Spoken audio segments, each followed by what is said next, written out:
स्वागत है। आज बात करते हैं बीमा की दुनिया के एक बहुत ही अहम हिस्से की, जी। अंडरराइटिंग। सुनने में शायद ये थोड़ा भारी शब्द लगे, पर असल में ये समझना बहुत जरूरी है। हाँ, बिल्कुल। ये वही प्रक्रिया है जिससे तय होता है कि बीमा मिलेगा या नहीं, और मिलेगा तो किस कीमत पर। सही कहा। हमारे पास बीमा के सिद्धांत और प्रैक्टिस से जुड़े कुछ दस्तावेज हैं, और आज हम इसी अंडरराइटिंग की पहेली को आसान भाषा में सुलझाने की कोशिश करेंगे। जी, कोशिश रहेगी कि ये समझे कि बीमा कंपनियां जोखिम मतलब रिस्क का अंदाजा लगाती कैसे हैं। तो चलिए शुरू करते हैं। ये सिर्फ कोई फॉर्म भरने या आप कहें कागजी कार्रवाई की बात नहीं है। नहीं, बिल्कुल नहीं। ये तो पूरे बीमा सिस्टम के सही तरीके से निष्पक्ष रूप से काम करने का आधार है। तो सबसे पहले यही समझते हैं कि आखिर इस अंडरराइटिंग की जरूरत ही क्यों पड़ती है। क्यों है ये इतनी जरूरी? देखिए, इसके पीछे दो खास मकसद हैं। अच्छा। पहला और शायद सबसे बड़ा मकसद है प्रतिकूल चयन, यानी जैसे हम एंटी सिलेक्शन कहते हैं, उसको रोकना। एंटी सिलेक्शन मतलब ये कि उन लोगों को सिस्टम का गलत फायदा उठाने से रोकना जो ये जानते हैं कि उन्हें दूसरों के मुकाबले ज्यादा रिस्क है, और इसी जानकारी के बल पर वो ज्यादा बीमा लेना चाहते हैं। कंपनी ये नहीं चाहेगी कि सिर्फ हाई रिस्क वाले लोग ही आएं। हाँ, ये तो गड़बड़ हो जाएगी फिर तो। बिल्कुल। और दूसरा मकसद है जोखिमों के बीच एक तरह की बराबरी या समानता लाना। समानता किस तरह की? मतलब जिन लोगों का रिस्क लेवल एक जैसा है, उन्हें प्रीमियम भी एक जैसा ही लगना चाहिए। इससे पूरी प्रक्रिया निष्पक्ष बनती है। अच्छा, तो एंटी सिलेक्शन मतलब ये कि कंपनी को चौकन्ना रहना है कि कोई अपनी छुपी हुई जानकारी का फायदा न उठाए। हाँ, और समानता का मतलब हुआ कि एक जैसे रिस्क वालों के लिए एक जैसे नियम। ठीक है, समझ गई। तो क्या इसका मतलब यह है कि हर बीमा लेने वाले को अलग तरह से देखा जाता है, उनको अलग अलग ग्रुप्स में बांटा जाता है? हाँ, हाँ, बिल्कुल। रिस्क का पूरा आकलन करने के बाद बीमा आवेदकों को मोटे तौर पर हम कह सकते हैं कि 4 वर्गों या क्लासेस में रखा जाता है। 4 वर्ग कौन कौन से? सबसे पहले आते हैं मानक जीवन, अंग्रेजी में कहें तो स्टैंडर्ड लाइफ्स। Standard lifes. जी, ये वो लोग हैं जिनकी सेहत और जीने की उम्मीद, वो जो मानक मृत्यु दर तालिका होती है ना, हाँ हाँ, मोर्टेलिटी टेबल। हाँ, उसके हिसाब से बिल्कुल औसत होती है, ठीक बैठती है।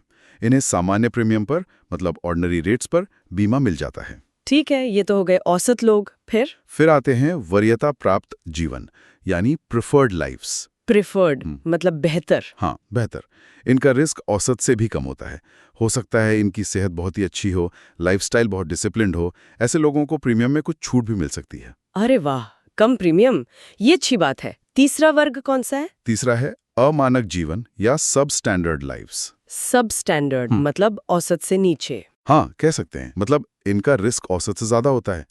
शायद कोई पुरानी बीमारी हो या कोई ऐसा काम करते हो जिसमें खतरा ज्यादा हो। अच्छा। इन्हें बीमा मिल तो सकता है, लेकिन अक्सर थोड़ा ज्यादा प्रीमियम देना पड़ता है, या फिर पॉलिसी में कुछ खास शर्तें जोड़ दी जाती हैं। ठीक है, और आखिरी? और आखिर में है अस्वीकृत जीवन, डिक्लाइंड लाइफ्स। इनमें रिस्क इतना ज्यादा होता है कि बीमा कंपनी को लगता है कि इन्हें कवर करना व्यवहारिक नहीं है या बहुत महंगा पड़ेगा, तो उनका आवेदन नामंजूर कर दिया जाता है। डिक्लाइंड। समझ गए। तो ये 4 श्रेणियां हो गई: कम रिस्क प्रेफर्ड, औसत रिस्क स्टैंडर्ड, ज्यादा रिस्क सब स्टैंडर्ड, और बहुत ज्यादा रिस्क डिक्लाइन। जी बिल्कुल। लेकिन ये फैसला होता कैसे है? ये वर्गीकरण कौन करता है? प्रक्रिया क्या है इसकी? ये प्रक्रिया असल में 2 लेवल पर चलती है। 2 लेवल? हाँ, पहला लेवल है फील्ड स्तर, या जिसे प्राथमिक अंडरराइटिंग, प्राइमरी अंडरराइटिंग भी कहते हैं। फील्ड लेवल मतलब एजेंट वाला लेवल? बिल्कुल सही। यहाँ सबसे अहम भूमिका बीमा एजेंट की होती है। एजेंट ही वो पहला इंसान है जो बीमा लेने वाले यानी आवेदक से सीधे मिलता है। हाँ। उनकी एक बड़ी जिम्मेदारी ये देखना भी है कि आवेदक कोई जरूरी बात छुपा तो नहीं रहा, कोई गलत जानकारी तो नहीं दे रहा। ईमानदारी बहुत जरूरी है इसमें। अच्छा, एजेंट का ये भी काम है? जी हाँ, कई बीमा कंपनियां एजेंट से एक गोपनीय रिपोर्ट, जिसे कॉन्फिडेंशियल रिपोर्ट या मॉरल हैजार्ड रिपोर्ट भी कहते हैं, वो मांगती हैं। मॉरल हैजार्ड रिपोर्ट, इसमें क्या होता है? इसमें एजेंट आवेदक की आर्थिक स्थिति, उसकी आदतें, रहन सहन, उसकी साख, इन सब के बारे में अपनी एक राय देता है। ये एक तरह से पहली छानबीन है। यानी एजेंट सिर्फ पॉलिसी बेचने वाला नहीं, बल्कि रिस्क का पहला पहरेदार भी है। ये तो काफी दिलचस्प है। बिल्कुल। इसके बाद मामला पहुंचता है दूसरे लेवल पर। दूसरा लेवल कौन सा? अंडरराइटिंग विभाग स्तर। Underwriting department level. यहाँ बैठे होते हैं विशेषज्ञ अंडरराइटर, एक्सपर्ट्स। हाँ, एक्सपर्ट्स। ये लोग प्रपोजल फॉर्म, एजेंट की रिपोर्ट, अगर मेडिकल जांच हुई है तो उसकी रिपोर्ट और बाकी सभी दस्तावेजों का गहराई से अध्ययन करते हैं। अंतिम फैसला यही लोग लेते हैं कि बीमा देना है या नहीं। हाँ, देना है या नहीं, और अगर देना है तो किस रेट पर, किन शर्तों के साथ।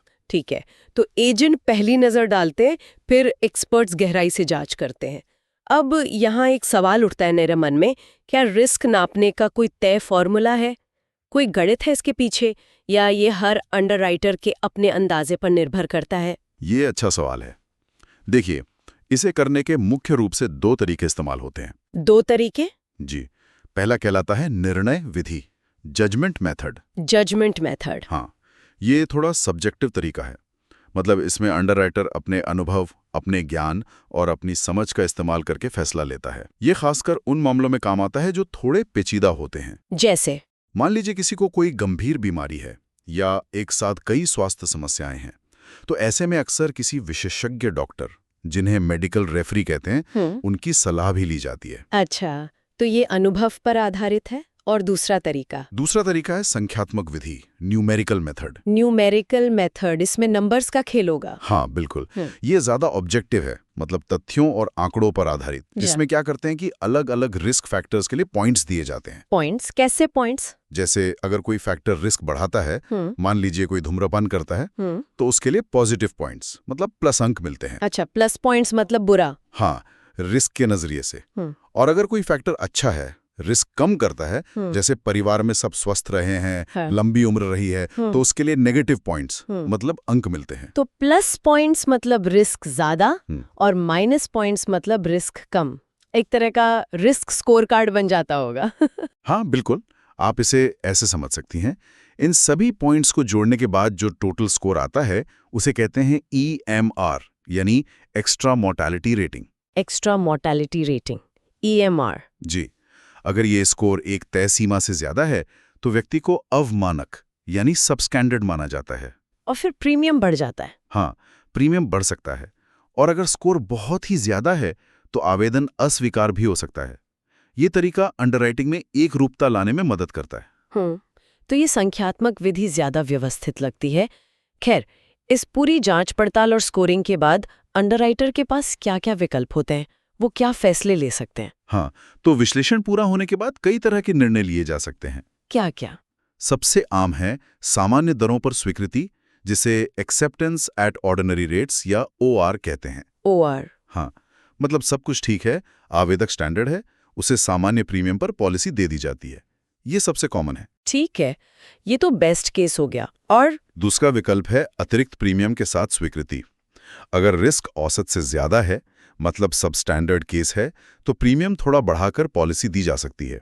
ज्यादातर सब स्टैंडर्ड मामलों में यही होता है। यानी महंगा पड़ेगा थोड़ा। जी। तीसरा है ग्रहणाधिकार के साथ स्वीकृति। लीन, ये क्या होता है? ये थोड़ी अलग शर्त है।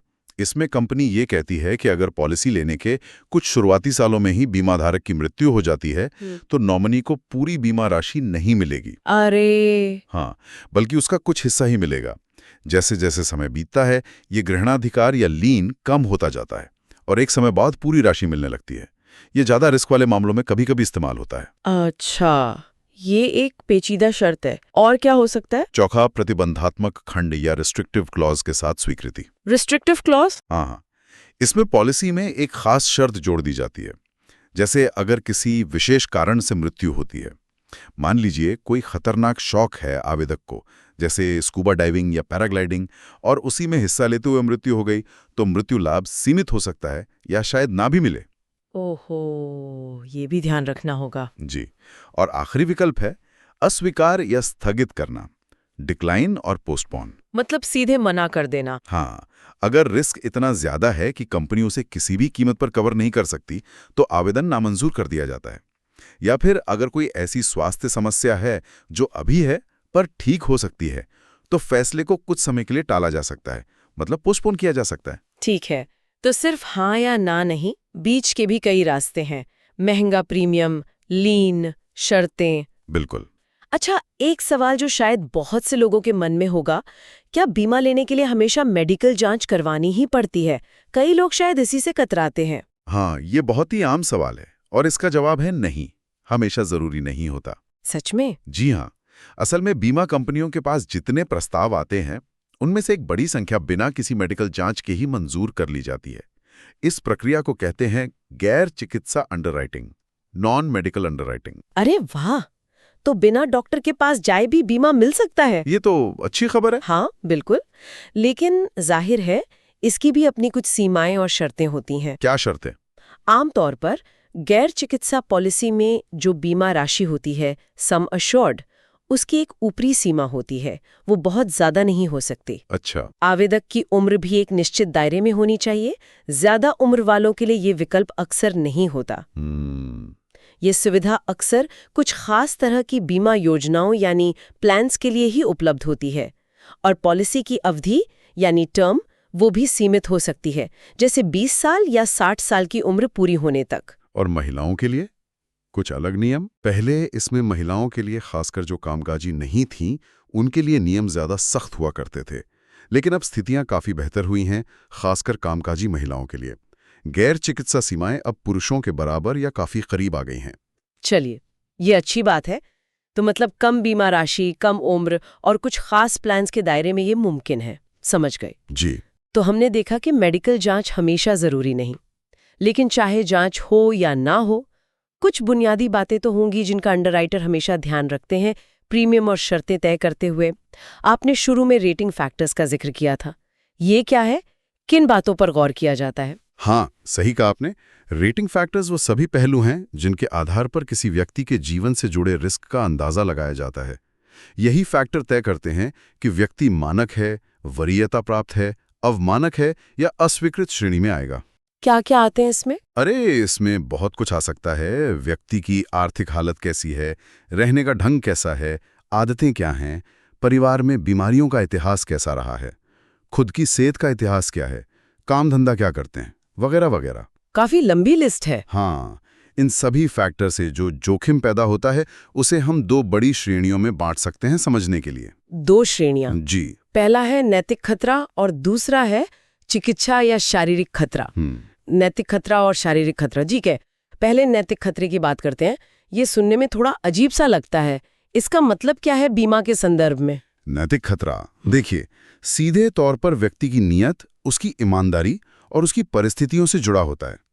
अंडरराइटर ये समझने की कोशिश करता है कि बीमा लेने के पीछे का मकसद सिर्फ सुरक्षा पाना है या कहीं कोई और बात तो नहीं। जैसे कोई शक की गुंजाइश? हाँ, क्या कोई ऐसी बात है जिससे शक पैदा हो कि शायद भविष्य में दावा गलत तरीके से किया जा सकता है या प्रीमियम शायद जारी न रखा जा सके?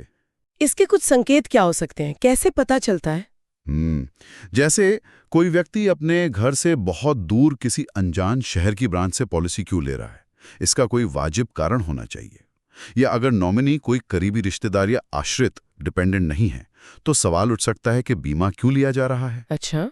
अगर बीमा एजेंट खुद आवेदक का रिश्तेदार है तो भी थोड़ी ज्यादा सावधानी बरती जाती है। शायद किसी सीनियर अधिकारी से अलग से रिपोर्ट मांगी जाए। और पैसे वाला पहलू, आर्थिक स्थिति? हाँ, वो बहुत अहम है।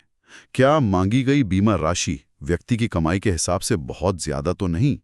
एक अंगूठा नियम यह है कि बीमा राशि सालाना आय के लगभग 10-12 गुने से ज्यादा नहीं होनी चाहिए। 10-12 गुना? जी।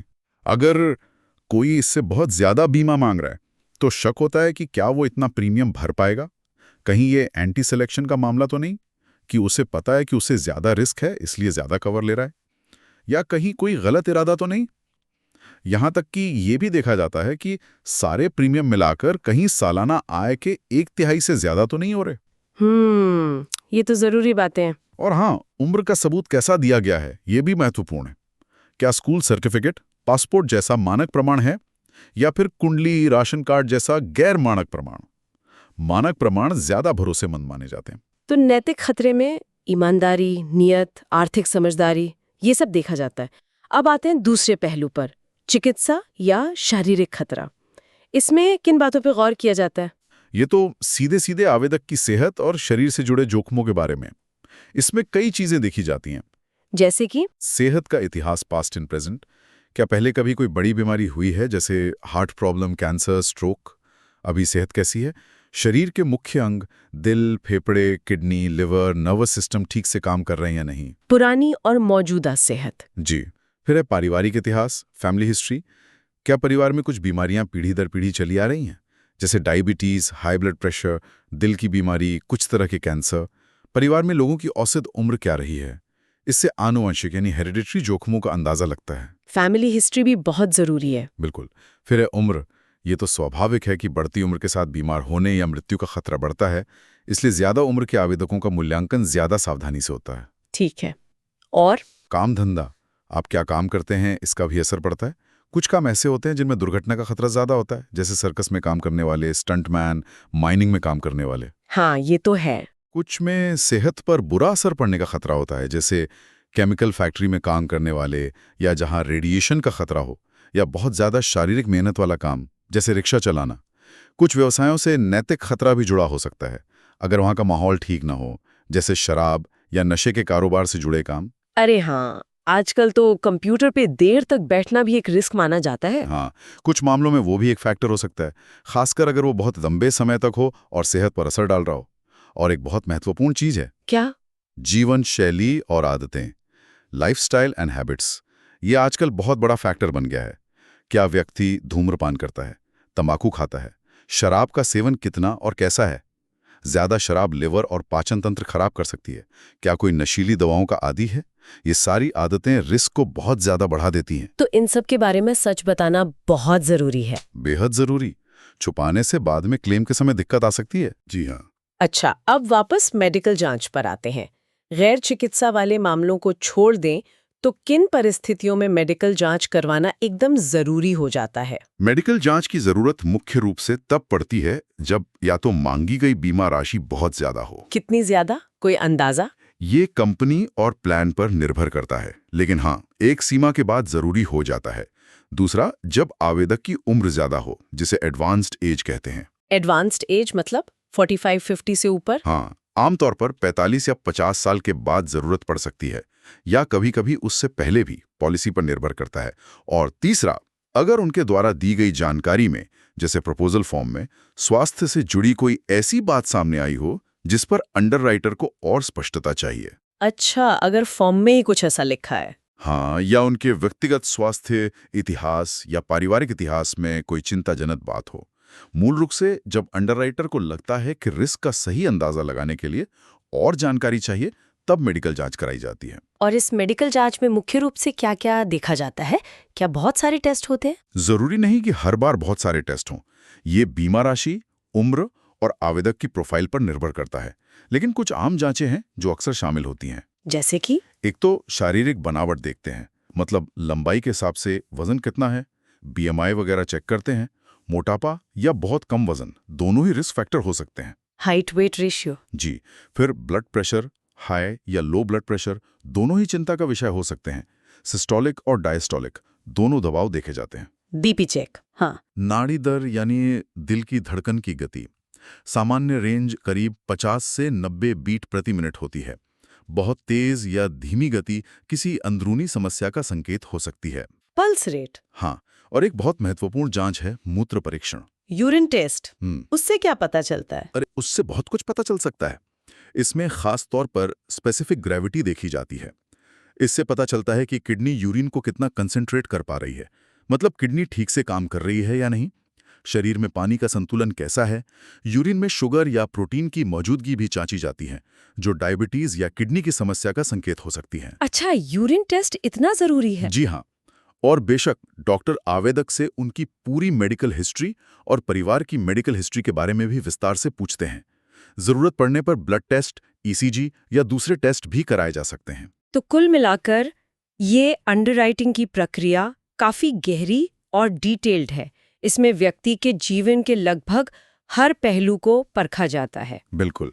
और इसका सार यही है कि अंडरराइटिंग बीमा कंपनियों को एक व्यवस्थित और तार्किक आधार देती है, जिससे वो रिस्क का सही से मूल्यांकन कर सकें, ताकि प्रीमियम सही तय हो सके। हाँ, ताकि प्रीमियम जितना संभव हो सके सबके लिए उचित हो, फेयर हो। जिनका रिस्क कम है उन्हें इसका फायदा मिले, शायद कम प्रीमियम के रूप में। जिनका रिस्क ज्यादा है उनसे उस रिस्क के अनुपात में प्रीमियम लिया जाए, या फिर कुछ शर्तें लगाई जाएं।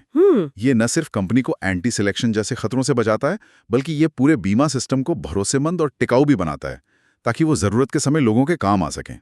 एजेंट से लेकर डॉक्टर और विशेषज्ञ अंडरराइटर तक सब इस प्रक्रिया के अहम हिस्से हैं। और बीमा लेने वालों के लिए क्या संदेश है? उनके लिए ये जानना फायदेमंद है कि उनकी अपनी सेहत, उनकी आदतें, उनका काम, उनकी जीवन शैली, ये सब उनके बीमा आवेदन पर कैसा असर डाल सकती हैं।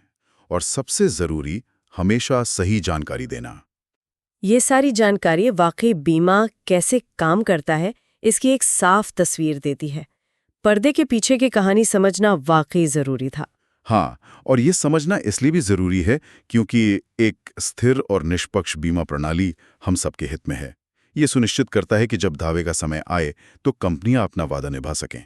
जाते जाते एक सवाल मन में आ रहा है जिस पर शायद हम सब सोच सकते हैं। जी जरूर।